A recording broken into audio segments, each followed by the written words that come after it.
Hey all, it's December 8th. I wanted to do an update about how things are going and mainly about my grad school search. I wanted to start by reading the intro to my graduate school application essays. So bear with me.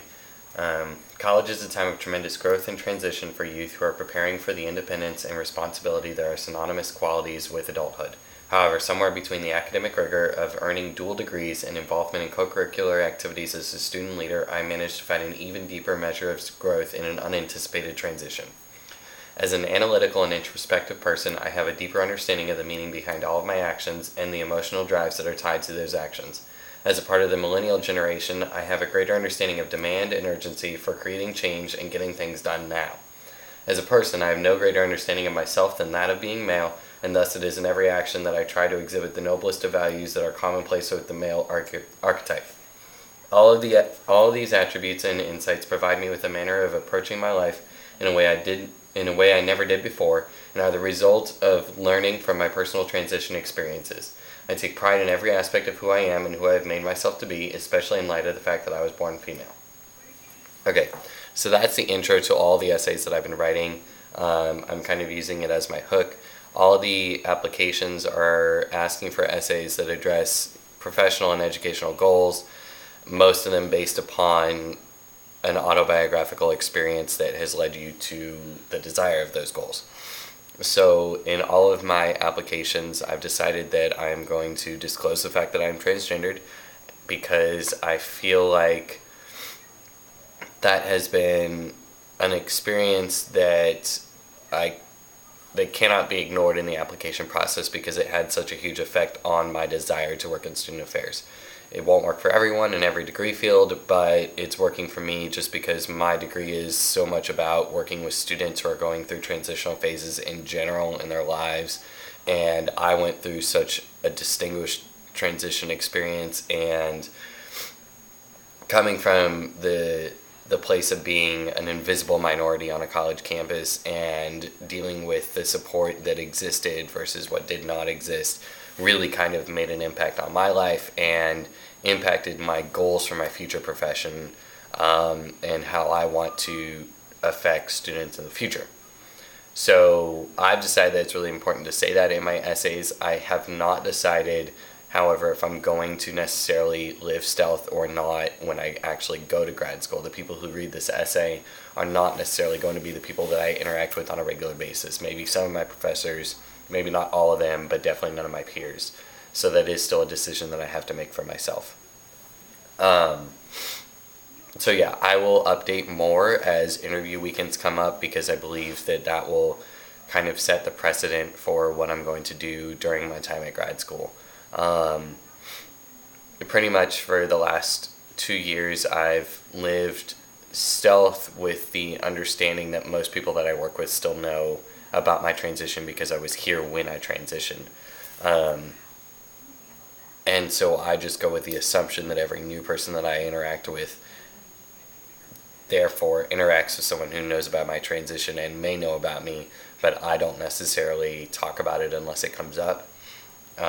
It's kind of just an in-between limbo that I've chosen to live in, and it's worked pretty well for me. I've been able to facilitate safe zone trainings on campus and have discussions with administrators about the support networks and resources that exist on campus, while at the same time it is not an everyday part of my life. It's not a discussion that I have to worry about having, and it's not something that I have to worry about people thinking about when they're interacting with me or judging or anything like that.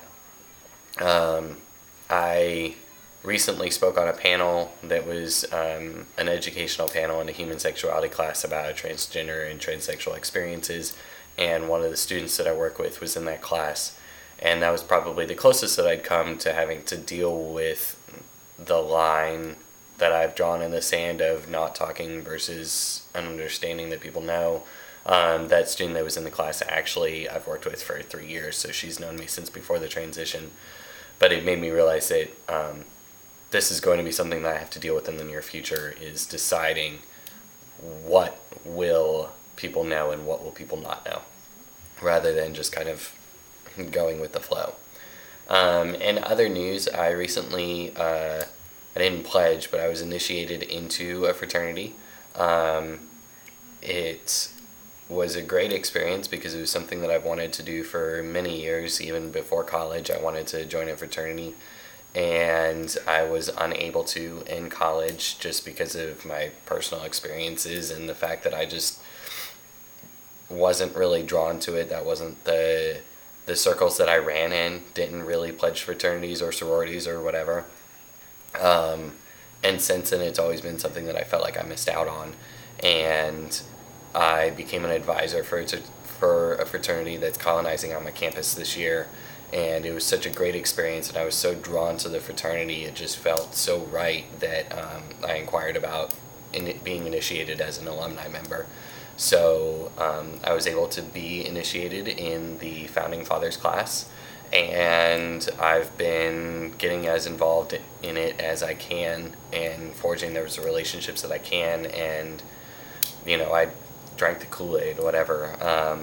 It's just something that I've always wanted to do, and I think that it's great that I was able to. It's always something that's kind of playing in the back of my mind that, I, on the one hand, crossed a bridge that most trans guys can never cross, and it's really unfortunate that they can't, but that's just kind of the situation that they have on the campuses that they attend. But at the same time, I didn't necessarily, wave my trans flag when I went into it. I just kind of kept it to myself. So I'm not entirely sure how I feel about it, but I'm still so excited that I was able to join, and I feel like this fraternity was perfect for me. And had I transitioned before college, none of the fraternities that existed on campus when I attended would have been this right as this fraternity is. So I'm really excited about that. If anyone wants to ask me about that experience and shoot me a message, it's fine. I am living testament to the fact that it can happen, and at the same time I work in that area, so it's something that I understand and can shed light on what the experience is, from an administrative perspective as well as from a brotherhood perspective.